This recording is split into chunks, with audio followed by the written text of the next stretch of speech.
Olá, bem-vindos a mais um podcast da Abots, o Abotcast. Hoje a gente está aqui com um episódio especial do Streaming Ladies e eu tenho o prazer de apresentar a nossa convidada de hoje, Stephanie Consistre, a Head de Estratégia e de Conteúdo da Tastemade Brasil. Bem-vinda, Stephanie, é um prazer tê-la aqui com a gente. Muito obrigada, estou muito contente de estar aqui com vocês. A Tastemade é uma potência global, é conhecida por sua abordagem criativa e apaixonada por temas como gastronomia, viagem, lifestyle. Que delícia trabalhar, né? Só com entretenimento puro. E a Stephanie é quem lidera toda a estratégia de curadoria de conteúdo no Brasil. Tem um papel fundamental em conectar essa marca com milhões de brasileiros.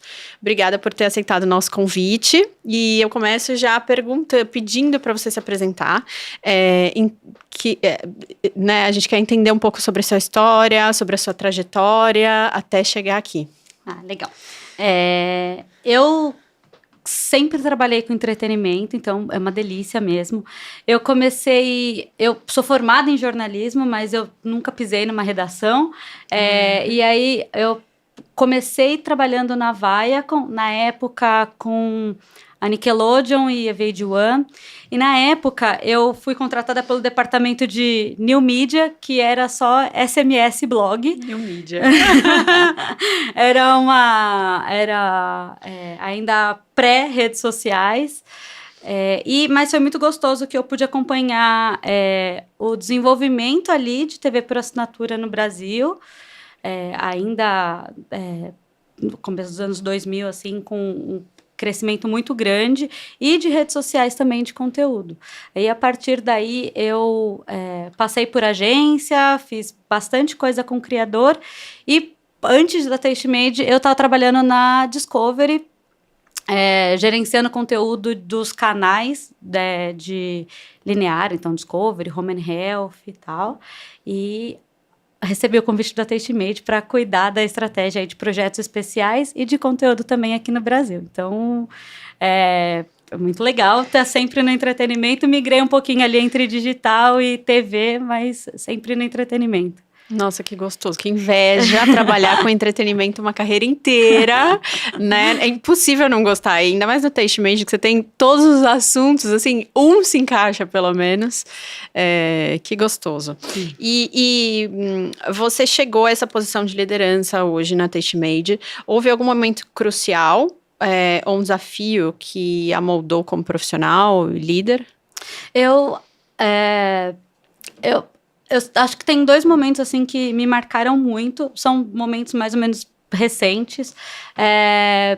Em mais ou menos 2022, 2023, eu estava na Discovery na época da fusão com a Warner. E participar desse momento de fusão, de merger e tudo, é um momento que é muito... com muita pressão e muito estressante, mas eu acho que nesse período eu aprendi muito acho que defender minha equipe, manter a calma no meio do furacão, conseguir alinhar prioridade com o que precisava para o negócio. Então eu sinto que foi uma época bastante estressante, mas que realmente definiu quem eu queria ser como líder de equipe a partir dali, sabe? Olha que bacana. Foi um momento muito, assim, marcante para mim. E na Tastemade, no começo desse ano, quando eu entrei no ano passado na Tastemade, a gente ainda tinha uma outra organização dentro da empresa, e a partir desse ano a gente teve a joint venture com o Grupo Olé, que é um grupo também que trouxe muitos canais de Pay TV aqui para o Brasil. E nessa reestruturação, eu senti que eu já estava pronta para colaborar com outros assuntos que não eram exatamente da minha área, que eu já entendia do negócio suficiente para poder participar das mesas e de participar de decisão. Então, eu já sinto que foi quando eu fui promovida, né, a head de estratégia de conteúdo, eu já estava mais pronta para sentar naquela cadeira, sabe? Sim. Então, foi um momento também que eu senti que foi uma promoção que a síndrome da impostora não passou, sabe? Eu senti que eu merecia realmente aquela cadeira. Que veio no automático, óbvio, e foi conquistada, exato, né? Exato. Não, e trabalhar com estratégia não é fácil. Você tem que ter experiência, né, assim, uma visão holística de todas as áreas para poder realmente colaborar. Então, é um desafio, né?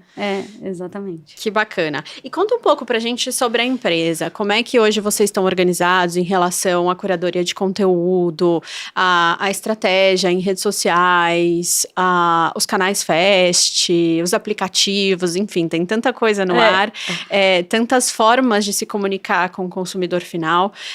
Como que funciona a estratégia internamente? A Tastemade, ela surgiu como um publisher de redes sociais, né? Há mais de uma década, foi a Tastemade que inventou o formato de cozinhar com mãozinhas e aquele formato da câmera vindo por cima. E eu sinto que nesses 10 anos a gente nunca perdeu a inovação. Então, a gente criou novos formatos desde então. E os canais eles surgiram em 2022. E eles surgiram em 2022 já partindo de muitos aprendizados que a gente já tinha no YouTube. Então, quando a TV Tastemade foi lançada em 2022, ainda tinha muito conteúdo do YouTube, mas partindo do que funcionava ou não como conteúdo longo. E a partir daí, a gente profissionalizou muito a estratégia de conteúdo de TV. Então, hoje a gente tem conteúdos produzidos originalmente para a TV, pensando nesse tipo de consumo. A gente tem licenciamentos com empresas grandes, como a Bunny J, Endemol. Então, a gente vê que a gente profissionalizou a TV no Fast, de ser mais do que uma nova janela para o YouTube, mas com uma programação original, assim. Isso, hoje no Brasil, é bastante inovador, né? Ter uma programação tão original para Fast. E eu sinto que, nesse tempo, o digital ainda é muito importante para a Tastemade, né? Claro, a gente tem uma comunidade de 26 milhões de seguidores. Uau. Então, é bastante gente que a gente alcança todos os meses. E esse canal, né, essa janela de conversa com a nossa audiência, a gente continuou inventando muitos formatos e retroalimentando com o próprio insight da audiência, né? Então, tem uma escuta ativa ali dentro da comunidade da Tastemade que eu não tinha visto usar tantos dados da audiência para gerar conteúdo como a gente faz na Tastemade e como a gente consegue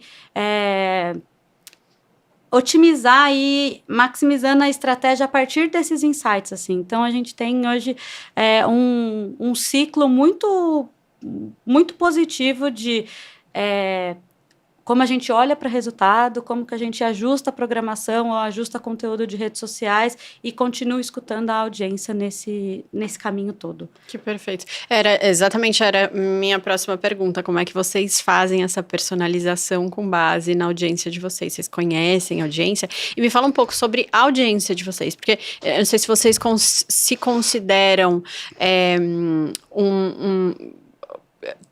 que vocês têm conteúdo de nicho, né? Uma empresa nichada, de vários assuntos específicos, ou não, já que vocês abrangem diferentes assuntos, se vocês já, né, não se consideram nicho. E quem é essa audiência? É um público mais jovem? É um público mais velho? Tem de tudo um pouco? A Eu vou falar mais especificamente de comida, porque acho que é onde a Taste Made é o é a vertical mais forte, é o que a gente tem mais dados ali para falar. E uma coisa que é muito curioso, que a gente vê que comida é multigeracional. Então, a gente não enxerga uma geração ali como o nosso core, porque a gente tem uma audiência muito diversa, né? A gente tem uma audiência que o que une é o interesse pela comida, seja cozinhando ou conhecendo um restaurante ou se interessando por saber como aquela comida é feita. E o que a gente sim enxerga bastante diferença de idade ou de complementariedade ali de demográfico são nos canais. Então, a gente vê que o Fast e o Facebook têm uma audiência mais 35 mais, Tá.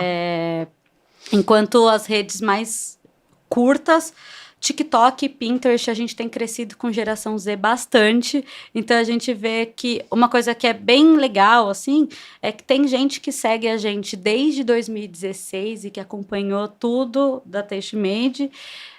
Mas a gente continua crescendo uma audiência jovem. Então, a gente continua atraindo esses jovens nesses canais mais curtos, assim. Não, e que é legal saber disso, né? Porque na minha época, pelo menos, receitas e comida era um assunto de vó. Uhum. E olhe lá se a mãe ainda tivesse interesse. Que bom que a audiência jovem tá engajada nesse assunto. E a oferta de conteúdo antes de comida era muito um formato tradicional da senhora cozinhando para a família, né? Então, eu sinto que hoje a gente tem um formato hoje que chama Taste Made Visita, que a cada semana a gente vai visitar restaurante, bar, galerias de arte, um review, assim. E ele tem sido um formato muito bem sucedido e ele conversa justamente com quem ama comer bem, mas talvez não goste de cozinhar, né? Então, tá mais ali para dicas de saber e procurar ter uma opção nova ali para conhecer no bairro, talvez, ou na cidade. Que bacana. É isso, né? A gente adapta o conteúdo à audiência. E considerando que a audiência é jovem, né? Acho que tem que ter essa estratégia. Que bacana. Sim. Que vocês estão se adaptando a isso, né? E entendendo quem é o consumidor final. Porque acho que essa é a grande diferença né, do digital de hoje. E falando um pouco sobre Fast Channel, né? Porque vocês têm uma presença super relevante no Fast Channel. Vocês são um dos canais de referência. Conta um pouco sobre onde vocês estão disponíveis, onde o usuário pode achar vocês dentro desse mundo e qual a relevância dos Fast Channels para vocês hoje. A Taste Made está com o canal que a gente chama de flagship, que é o canal principal na Samsung, Roku, Pluto, TCL, LG, todos os principais players de Fast. A gente lançou em 2022 e os dados que a gente tem de 2024, por exemplo, quando a gente fechou o ano, a gente teve 13 milhões de horas assistidas em Fast. Uau! Então, é uma audiência muito relevante para a gente. A gente vê que é uma audiência muito qualificada, porque as pessoas ficam por bastante tempo no canal. E até falando dos números, a gente tem visto que a cada ano a gente cresce cerca de 30% de audiência, ano contra ano. A gente sabe que o Fast tem crescido muito no Brasil e tem ficado mais fácil para a audiência encontrar esses canais, mas hoje o Fast já é a audiência principal de alcance da Taste Made no Brasil. Tanto que agora em julho e agosto, a gente lançou mais 2 canais super novinhos, Taste Made Viagem e Taste Made Casa, que são conteúdos que têm um conteúdo de estilo de vida um pouco complementar à comida. Sim. A comida sempre vai ser o nosso core ali, mas a gente via, o de viagem, por exemplo, a gente via que os programas que relacionavam viagem com comida tinham uma audiência acima da média. E acho que esse foi um dos motivos, assim, para a gente investir tanto em viagem e casa, que a gente vê que o brasileiro gosta muito desse conteúdo. Era um tipo de conteúdo que a audiência da Tastemade pedia quando a gente fazia pesquisa com a audiência. E aí é gostoso que a gente tem hoje agora um canal que vai falar de reforma, vai falar de arquitetura, paisagismo, mas com um tom de voz da Tastemade, sabe? Sim. Bem local e bem original. Que bacana. E falando um pouco sobre aplicativos e streaming no geral, você como head de estratégia, como é que você enxerga a Tastemade hoje nos aplicativos? Eu sei que vocês estão disponíveis para iOS e Android, certo? Isso, a gente está disponível para iOS e Android. Aqui no Brasil é uma oferta que as pessoas podem assistir a TV ao vivo, então você consegue assistir o mesmo sinal da TV, toda a programação completa, e você também tem um acervo de receitas ali que você pode buscar e pode assistir novamente esses vídeos.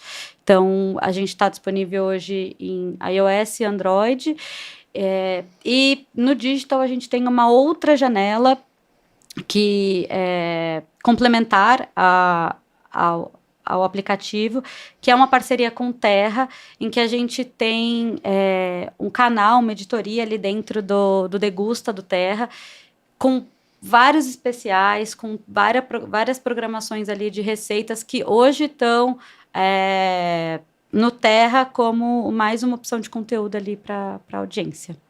Certo. E, assim, falando um pouco sobre o mercado agora, né? O mercado digital, o mercado de conteúdo, o mercado de streaming, tá uma concorrência muito doida. Muito. Como é que você enxerga? Qual o principal desafio hoje que a Tastemade tem aqui no Brasil para manter a relevância de conteúdo, de presença, de audiência? Eu sinto que o maior desafio, e talvez não só da Tastemade, mas de muitos players, é o tempo de atenção. Hoje as pessoas a gente saiu de um universo em que as pessoas tinham uma oferta muito pequena de conteúdo, para hoje elas terem todo o conteúdo do mundo à disposição ali no controle remoto. Então, a gente tem visto que, além de ter muitas opções de streaming, as pessoas também têm muitas opções além dos streamings, né? Então, as pessoas têm videogame, esportes, tem o próprio YouTube, que tem sido considerado um streaming. Então, a gente vê que a gente disputa o tempo de atenção desse usuário. E em um ponto, assim, do Fast, é um meio que o mercado ainda está entendendo como a audiência consome, né? E para a audiência, eu acho que ainda está nessa fase de aprendizado de encontrar, de criar o hábito de assistir ali, como já foi feito para streaming, né? Como foi escolher o seu aplicativo ali para assistir. Sim. E aí uma pergunta que foge até do nosso roteiro, mas curiosidade. Em relação à monetização, como é que funciona a estratégia de monetização de vocês? É puramente publicidade? Como é que vocês enxergam os desafios, né, de publicidade dentro do canal? Enfim, para cada nicho específico, para cada canal específico? Eu sinto que a monetização do Fast, ela acompanhou um pouco a profissionalização que a gente teve em relação ao conteúdo. Então, antes a gente tinha uma publicidade muito programática, né, nos Fasts ali no Break, e agora, né, do ano passado para cá, nos últimos anos, a gente tem outras opções ali para oferecer para cliente. Então, a gente tem trabalhado muitos projetos originais com branded content, em que a Tastemade produz e exibe esse conteúdo no Fast, e isso pode se tornar um desdobramento para a marca do cliente, pode ser um projeto 360 que vai para Fast, vai para as redes sociais também. Uhum. E a gente conseguiu uma parceria com a Nielsen, até para deixar a nossa entrega um pouco mais estratégica para o cliente, oferecer outros insights, em que a gente roda brain lift nas campanhas dentro do Fast. Então, a gente reconhece que o Fast ainda é um meio que tem poucas métricas ali para as marcas conferirem a ROI e outras métricas. Então, a gente tem essa parceria com a Nielsen, que a gente consegue rodar um Brain Lift e todos os estudos que a gente teve resultados muito bons, muito positivos de reconhecimento de marca, de lembrança de mensagem. Então, a monetização da TasteMade hoje no Fast, acho que ela está mais rica e com uma flexibilidade que ainda talvez alguns players de streaming não consigam oferecer, né? Porque já que a gente controla a nossa programação e a gente tem toda a operação aqui, a gente tem muito mais flexibilidade também em oferecer essas soluções para cliente. Sim, sim. E vocês fazem uso de inteligência artificial de alguma forma? A gente tem começado a testar alguns usos de inteligência artificial. Uma das... acho que tanto para criação de conteúdo, que a gente já fez alguns testes ali, editando vídeos e cortando vídeos usando inteligência artificial, até alguns testes que a gente fez com dublagem mesmo, em alguns programas mais curtos, mais simples, testar a dublagem ali com inteligência artificial. Agora a gente está num ponto também de analisar os reportes que a gente tem e aproveitar a inteligência artificial para gerar insights mais rápidos para a gente em todos os dados que a gente tem. Então, a gente tem trabalhado nessas 3 frentes, digamos assim, de conteúdo, bacana, mas também de relatório. Bacana. E agora falando um pouco sobre os teus gostos pessoais, né? Uma curiosidade que eu acho que todo mundo tem. Que conteúdo que você costuma consumir? Gente... Eu gosto muito, muito de conteúdo de comida, e acho que quando eu fui para a TasteMade foi uma paixão ali que combinou, mas eu amo conteúdo de viagem, assim, eu tem 2 tipos, né, conteúdo de viagem que eu descanso, eu sinto que eu estou viajando junto com a pessoa, e séries curtinhas de 30 minutos. Até por ter filho, são as séries mais curtinhas. A última que eu assisti foi The Bear, que tem 35 minutos cada episódio e eu consigo acompanhar a temporada toda sem arrastar demais o tempo. Gente, você sabe que conteúdo de viagem me dá uma ansiedade já me gera ansiedade que eu já quero viajar ontem e agora nessa fase que eu tô, impossível. Sim. Então, assim, não é um conteúdo adequado para mim. Mas eu amo arquitetura, então tô muito feliz com o lançamento do canal. Enfim, cada um tem seus gostos, né? E falando um pouco sobre representatividade, liderança feminina, uma das nossas missões aqui do Streaming Ladies é inspirar, empoderar outras mulheres do nosso mercado. Existe alguma mulher que você admira dentro desse mercado, dentro da sua trajetória aí até hoje, que,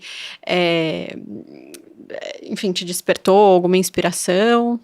Eu sinto que tem vou citar 2 ex-chefes que acho que me ensinaram muito em momentos diferentes e hoje continuam aí como lideranças de streaming. Uma foi a minha primeira chefe, a Juliana Gatti, ainda na época lá da Viacom. Eu aprendi muito com ela, assim, da maneira como ela trabalha e ela é uma pessoa que me ensinou muito sobre criar um ambiente colaborativo, em dividir crédito, em ser essa pessoa que abraça a equipe mesmo, e ela sempre foi uma inspiração. Mas, recentemente, eu trabalhei, né, na Discovery com a Mônica Pimentel, que hoje é VP de conteúdo ali da Warner Bros. Discovery, e ela... começou na TV aberta, foi para a PTV, hoje está no streaming, e uma habilidade, ou talvez uma qualidade que ela tem, que sempre me impressionou muito, era uma curiosidade de querer saber o que tem lá na frente. Então, ela tem um olho muito afiado para reconhecer uma produção que vai fazer sucesso, ou talvez não, mas ela também está muito disposta a continuar aprendendo, assim, e essa qualidade, assim, eu espero continuar tendo, sabe, porque é uma curiosidade muito genuína e que eu acredito que é o que também manteve ela muito atualizada no mercado de trabalho, né? Continua uma liderança muito forte e muito atualizada, sabe? De tudo que está acontecendo. Com certeza. Curiosidade, né? Curiosidade Sim. É a chave. E aproveitando, um beijo para a Jugatti, que também é uma amigona de muitos anos. E eu lembro também do tempo que a gente trabalhou em parceria.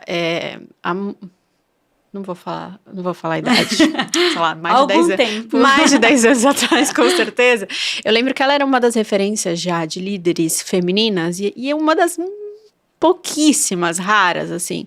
Então era brilhante ver ela numa mesa em discussão, tomando decisão já naquela época de Viacom. Um beijo, Ju. Espero que você esteja, que você veja aqui o nosso capítulo. E aí me fala um pouco sobre você com esse olhar estratégico e participando um pouquinho, né, de cada etapa aí. Dessa área, como é que você enxerga a participação feminina na área de tecnologia, inovação, conteúdo, produção? A gente sabe que, assim, na área de mídia até é um pouco mais bem explorado, a gente vê muito mais mulheres do que homens até, mas na área de tecnologia é até assustadora, assim, a quantidade de mulheres que tem. Qual é o teu olhar para isso? Eu sinto que, principalmente quando a gente vai em eventos do mercado, a gente vê painéis de mídia ou de conteúdo um pouco mais dividido, a presença entre homens e mulheres, e quando isso vai para inovação ou tecnologia, ou mesmo áreas de negócio, as posições ali que tomam a decisão final em relação a dinheiro e investimentos, uma participação ainda muito tímida. O que eu começo a ver com esperança, assim, né, e bons olhos, é que eu sinto que eu vejo cada vez mais gerentes ou diretoras que estão aparecendo muito mais do que eu via, sei lá, há 5 anos atrás, há 10 anos atrás. Então, a minha esperança é que daqui 5 anos a gente não esteja mais falando sobre isso. A gente não precisa falar sobre isso, né? Exatamente. Eu consigo ver... vou falar muito bem da TasteMade nesse ponto. A TasteMade hoje, a estrutura de liderança aqui no Brasil, a gente tem um general manager que é homem e todas as pessoas que respondem para ele são mulheres. Então, a gente tem eu, que sou diretora de estratégia, a diretora comercial e a diretora de produção e programação são mulheres. Gente, isso é muito maravilhoso. Tem que ser destacado mesmo. Parabéns, TasteMade. Exatamente. E isso não é uma exceção aqui do Brasil. A gente vê que a estrutura da TasteMade nos Estados Unidos também tem bastante mulher em posição de liderança. E eu sinto que ter essa representatividade desde dos cargos mais altos, ela teve um reflexo muito positivo na cultura da empresa hoje. Então, a gente tem uma cultura de empresa muito diversa, muito colaborativa. A gente tem uma flexibilidade ali de trabalho que eu acredito que ainda é ímpar no mercado. Que legal. Você sabe que é uma das minhas perguntas que eu sempre incluo no roteiro se a empresa, como é que é a empresa, né, que você atua em relação a empoderamento feminino, a quantidade de mulheres no trabalho, e muitas mulheres já me pediram para tirar essa pergunta do roteiro, porque realmente não existe ainda um padrão, não existe ainda um incentivo. Então tá aí um exemplo excelente pra gente divulgar. E algum desafio específico que você queira comentar que passou durante a carreira por ser mulher? Eu sinto que eu tenho um filho de 5 anos e eu sou casada com uma mulher. A minha esposa que engravidou. Na época, e ainda hoje, né, as políticas de licença maternidade, licença paternidade, pela legislação, a gente não tem uma legislação que fala de casal homoafetivo, mas nas empresas essa política é muito, muito... depende muito, né, de varia empresa muito. varia muito. E quando meu filho nasceu, eu era a primeira mulher que se encaixava naquela situação de ser a mãe que não gestou. Dentro da empresa. Dentro da empresa. Olha. Não havia uma política ainda no lugar. E meu chefe, com algum esforço, ele conseguiu me dar 5 dias, que era o que seria a licença paternidade. Meu Deus. E foi uma época, assim, meu filho ficou internado, enfim. Os 5 dias que eu tive foi o tempo que eu fiquei no hospital. Então, eu saí com um recém-nascido e na segunda-feira eu voltei a trabalhar. E essa... acho que essa dificuldade, assim, foi uma... ninguém sabia muito bem como lidar, sabe, ali com a situação. E foi uma época complicada, assim, né? Porque é uma época que você precisa... um nenenzinho exige muito, muito cuidado. E você quer estar ali, mas você também... Nossa, quer trabalhar, gente, né? Sem comentários, assim, sem comentários. E até hoje, assim, a legislação que hoje existe para isso, e eu falo, né, agora, meu segundo filho tá a caminho, hoje ela tem que ser mudada urgentemente para que a gente chegue numa igualdade, né? Hoje o homem tem 5 dias, 20 dias no máximo para as empresas mais legais do mercado. E olhe lá, e assim, não é suficiente. Primeiro, para ajudar quem pariu, porque essa pessoa precisa de ajuda, e para que o pai ou a mãe, no seu caso, possa exercer a função. Exato. Né? É um período tão importante para criar vínculo, para estar presente. E mesmo a sua atenção não vai estar ali focada no trabalho. É impossível. Você tem uma mudança muito grande dentro da rotina da casa. A sua família mudou, né? Sim. Então... Você sabe que a empresa que eu trabalho, a Axido, ela é sueca. E lá eles têm 1 ano de licença maternidade e paternidade. Só que é muito legal, porque não é que você fica completamente fora por 1 ano. Você pode escolher quando você quer, você pode cortar esse período. Ah, que legal. Então, assim, geralmente o que eles fazem lá, que é muito bacana, eles se dividem.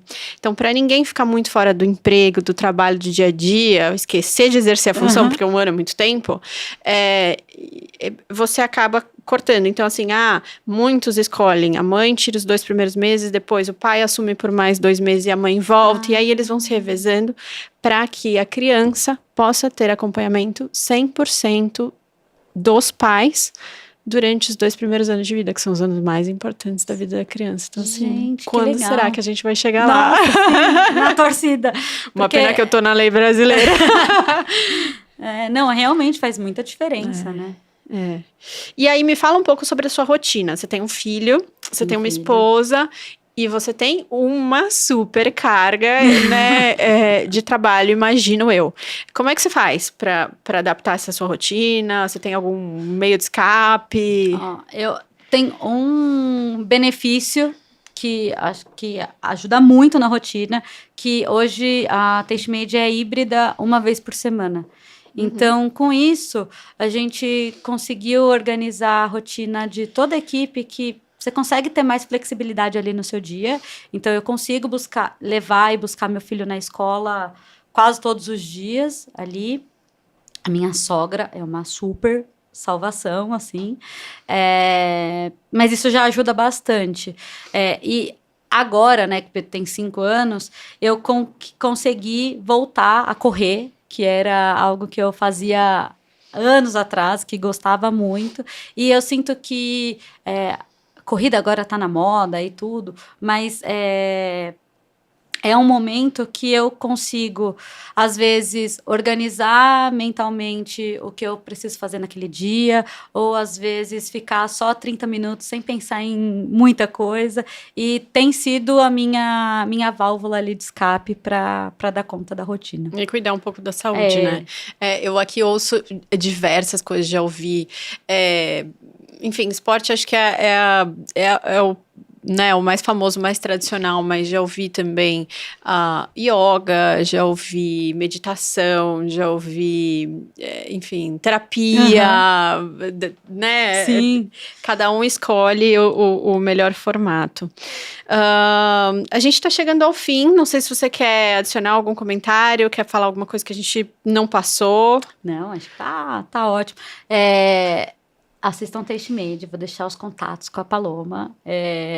A Taste Made, a gente está agora com um canal de casa e viagem, que são os canais mais recentes, assim, e a gente tem grandes estreias vindo por aí. A gente tem um programa com Stanley Tucci, que é uma super personalidade de Hollywood, visitando lugares incríveis na Itália. Então, para quem gosta de conteúdo com umas comidas lindas e uns lugares maravilhosos, Stanley Tucci vem aí. E a gente também tem a estreia de um programa local, original, produzido pela Taste Made, que chama Todo Lugar Tem História, que é uma estreia de Taste Made Casa, em que a gente roda São Paulo contando a história de prédios icônicos e as histórias das pessoas que vivem por ali. Então, são duas estreias que a gente está bem ansioso para chegar e super confiante que vai ser um sucesso. Que maravilha. Muito obrigada, Stephanie, pela participação. Eu queria agradecer ao estúdio Crosshost, que é nosso parceiro aqui. Muito obrigada por nos ceder esse estúdio maravilhoso para a entrevista de hoje. Agradecer a Abbott, Streaming Ladies e até a próxima. Muito obrigada.